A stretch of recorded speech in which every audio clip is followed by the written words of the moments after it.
Well, Okay. I think Tim Leggett is a lot behind this whole thing. This is a problem that's been, I've seen this problem a lot in different counties I've lived in Colorado with the same kind of situation, where a planning commission, i.e., which is a bunch of trust fund babies or penny millionaires, move into an area and think they can take it over, and basically do because nobody else really cares. All of a sudden, the planning commission rears ugly heads, and it's a bunch of, in this case, the planning commission started a long time before Leggett did. This has been going on for a long time. But Leggett definitely is a catalyst to this whole thing. Leggett is a trust fund baby who is a control freak. I mean, he wants everything run his way, and he's been pushing. He said a lot of things in court documents that I have that he said under oath and so forth. One of them was he's a rich Texan. He didn't want to be around any poor people, and he also said that he was going to show these poor people what a rich Texan can do. That's, I mean, he's just an asshole. I mean, that's probably the easiest way to put it. He's just a control freak. He's just a bully. He's got the short man complex. He's a little bitty shit. He's got the short man complex, and apparently his daddy gave him a lot of money.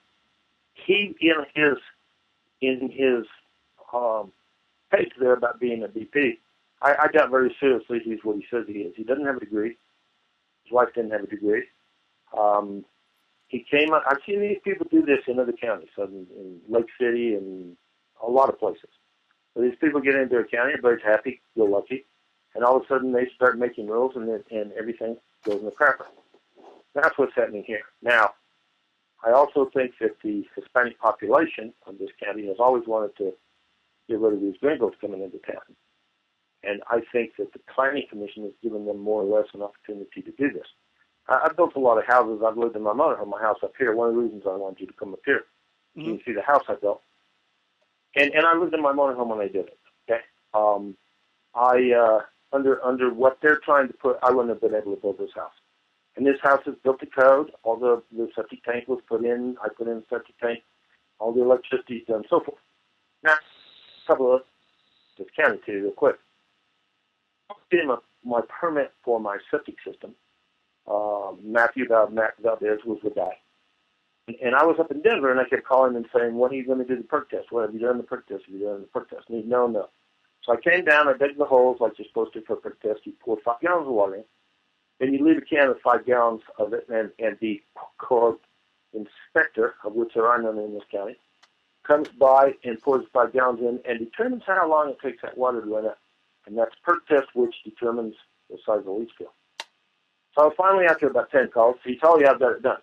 So I came down here to start the leach field and everything. The water was still in the cans. He'd never come up here. Okay. When we put the tank in and so forth, he was supposed to show that the leach field, the infiltrators, have a slight dip on them or slight angle. And I said, you want to come up and inspect that? No, just take a picture of, put a level on, take a picture and send it to me. That's the kind of things that they do here. Okay. Another thing about Leggett, and I just want to point this out. This came out in the court in our trial. Leggett bought this house here in Costilla County, and then he did $87,000, about $80,000 worth of work on it. One of the things he did, and he testified to this in court because I asked him these exact questions. What did you do? He redid the whole electric system. I asked him what he did. He put panels, new panels, new blah, blah, blah, blah. I asked him why he did that, and he said that he wanted to upgrade it to 220. So I asked him if he pulled a permit for this. We don't have to have a permit from the county. Here we don't have county inspectors, and so you do it through the state. He didn't pull a permit for that, for example. So that was definitely in violation of state code. He didn't get a certificate of occupancy from the county commission the land use office, after he did almost a complete rebuild of that house. And when I asked Mathew Valdez why he didn't do that, he was, we don't have the form, blah, blah, blah. When Leggett was going through this, he went to the county assessor and asked her to reassess his house, and she reassessed his house, dropping the value 50% because she said it was a mess next door. Now, the people who were living next door that Leggett was suing were building a house. Now, no place in the world do you drop somebody's assessment because a house is being built across the street. I mean, I've never heard of that before in my life. So I think Leggett paid those guys off. I can't prove that, but I know how corrupt this county is, and I suspect he paid those guys off. Okay. They also kicked the Taylors off their property in court, and I know for a fact that Mathew Valdez and what's her name, his henchman, the Coden girl, Colin Romero, lied in court under oath about what had happened. So that's what's going on, and I'm glad that he called you because unless these people recognize that, the county's going to throw them all off their land. And we're using, I mean, I've built a lot of houses in other places in Colorado. You can have a motorhome to build a house in. I've built houses in Jefferson County, which is like Denver, it's the biggest county in Colorado, I think, maybe the most populous, something like that. Certainly one of the most conservative, and you live in a motorhome while you live in a house. I've done it. The county let me do it. This is just not letting people camp on their land, on and on. I mean, this is, you can clearly see this is a violation of civil rights. I like to kid people and say being an Anglo living in Costilla County is like being a black person living in Selma, Alabama in 1967. And that's just what it is. And it's been going on for a long time.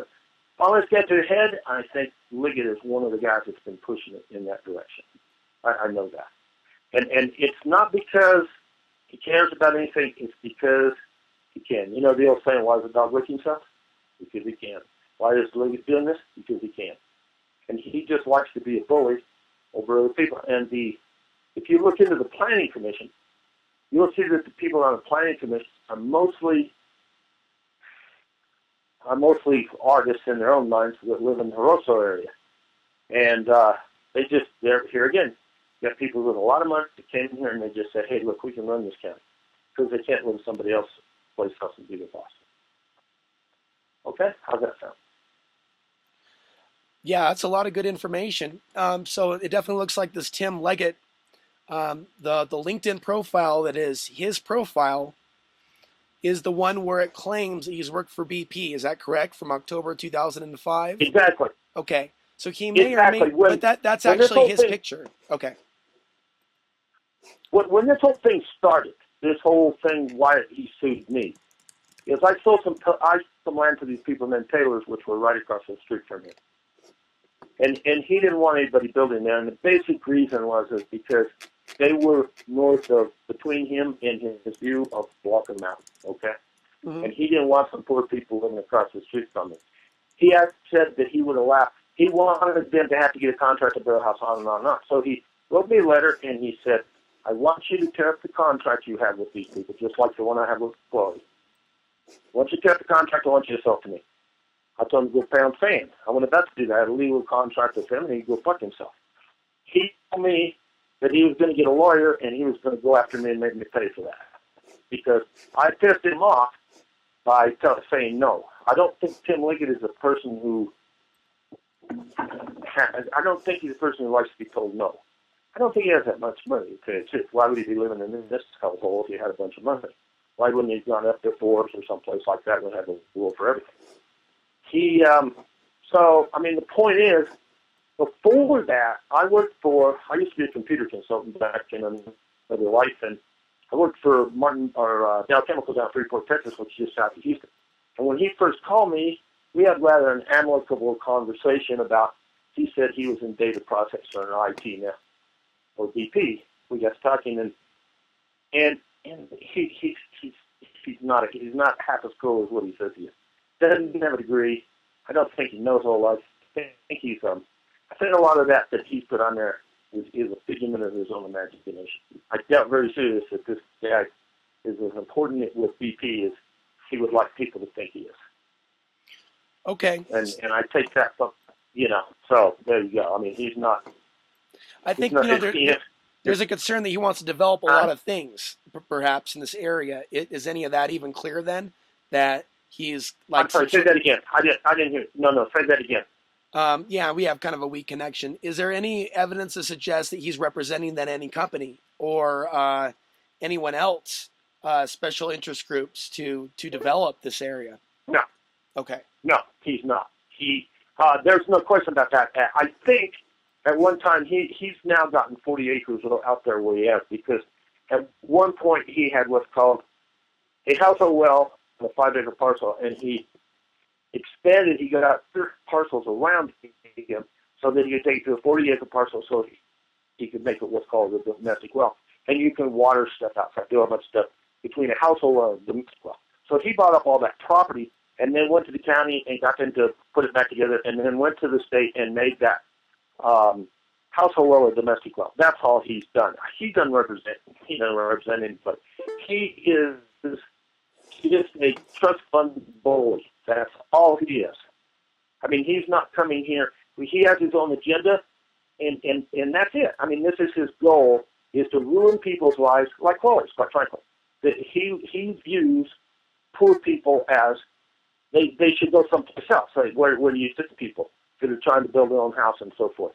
Would you send them and say, you can't build a house here, so you have to live in the streets of Denver, or what? What's the next step? That's what his agenda is. He has no agenda to develop this area or in any kind of, like BP is going to come up here and drill wells or something. No, he doesn't have anything. Because the reason that question came up, is because then how would Costilla County get tax money if they drive everybody out? It's like, what are they doing? I'm going to tell you. Yeah. This is the most important thing you have to understand about the county. You cannot look at this county like you would look at normal counties. This county runs on welfare, period, okay? You go to the post office on the day the welfare check is going to come out, and you see every person in this county there. This county runs on welfare, period, okay? Nobody wants jobs here. Nobody cares about that. As a matter of fact, in order to show you that the county is trying to discourage new people from coming in, we have tax sales. As a matter of fact, that's how I got the land that I sold to Chloe. I buy land at tax sales, wait 4 years, and get it. The land that is not sold at the tax sale, or the certificate is not sold at the tax sale, in 4 years, the county takes it over and turns it into county land, taking it off the tax rolls, okay?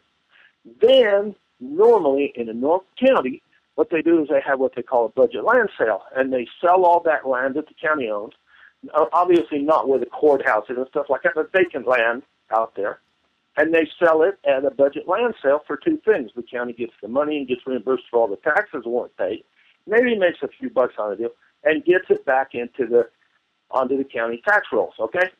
This county has not had a county land sale for about 10 years. If you go to Ben Dorn or the county commissioner and you say, when are you going to have a tax sale or a land sale here? They're going to say, oh, we're working on it. But they're not. They haven't had one, because if they had it, I'd be down there buying land. So my point is, when you say things like, well, Dumfries County wants tax money and stuff like that, no, they don't. They don't care about people coming in here and improving the quality of life for the county. That's the last thing this county wants. You can't think in normal county kind of thoughts, or normal places where the county government is trying to improve the conditions for the residents. You can't use that kind of logic in this county. It's a whole different ballgame. This is as close as Mexico as you can possibly get and still be in the United States. I guess that makes sense, because they have, in a recent Denver Post article on Costilla County and the cheap land, and they kind of made the people that live out here seem a little, like most of them are outlaws, or something like that. But it basically said that 200 permits, there were 200 applications, which was a record high, a 20% increase. So you might be right that they're not very interested in the tax money, because all this is following that record interest in Costilla County. Exactly, and the reason that's happened, Costilla County has always been the bastard child of the San Luis Valley. If you go over to Alamosa and you tell somebody, you go to the supermarket in Alamosa, they say, where you live, and you say Costilla County, they're going to say, oh, I'm sorry.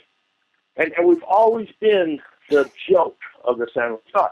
If you go to Canales County, Alamosa County, Rio Grande County, Salat County, it's all completely different than here. This is corruption here. That's what it is, pure and simple. Just like Taos County down in New Mexico, just like Rio Grande County on the other side, next to Taos County in New Mexico. I make a big joke about Taos County because I read the paper a lot. Every time there's an audit in Taos County, somebody's going to prison. And I can't prove any of that here, but I know People say this is the poorest county in Colorado. No, it's not. All the taxes have been paid. I know because I go to the tax sales. A lot of those taxes have been premium bid. In other words, people, investors wanted that property, and so they bid it up and paid more, a premium, than the actual taxes that were owed. Okay? Okay? Okay. These people that are here, they don't go and bid on those taxes. They don't bid on a tax sale. Now, years ago, and I've lived here a long time. I've lived in northern New Mexico and this area. I've been in this area all my life because I do a lot of backpacking and skiing down there. That's why I'm here. But years ago, this was always kind of like, nobody's ever going to move here because there's no jobs. Because of the fact that if you go to the county, how many Anglos or non-Hispanics do you see working at the county? Whether it's the commissioner's office, whether it's the bridge department, whatever it is, how many Anglos do you count? You can count them on one hand. There are none. Going and stuff like that. But by and large, there was no jobs. And it kept this valley or this county safe from intrusion from other people. It was run by just like Guatemalans. I used to do a lot of business in Guatemala. Guatemala is run by 10 families. This county is run by the powers to be. And they didn't want people coming in. But then all of a sudden, the internet happened. And all this technology came available of solar and cell phones and blah, blah, blah. And all of a sudden, people moved here, and they didn't need a job. They didn't need a county job, okay? You could, I didn't. When I came here, I saw on eBay. I didn't come down here looking for a job, okay? And so all of a sudden, there's all this cheap land in a very interesting area. I love living here because of the skiing and the backpacking. I do a lot of, I'm in those damn wilderness areas all the time. So I came here for that. I didn't come here for a damn job. I came here for that. Now, the marijuana thing has accentuated things. There's no question about that. But at the same time, this crap of, well, all those people coming in and smoking marijuana, what the hell do you think was going on in this county before the marijuana was legal? Hell, in Denver, you go downtown Denver years ago and say, hey, man, where can I get marijuana? He said, go to San Luis.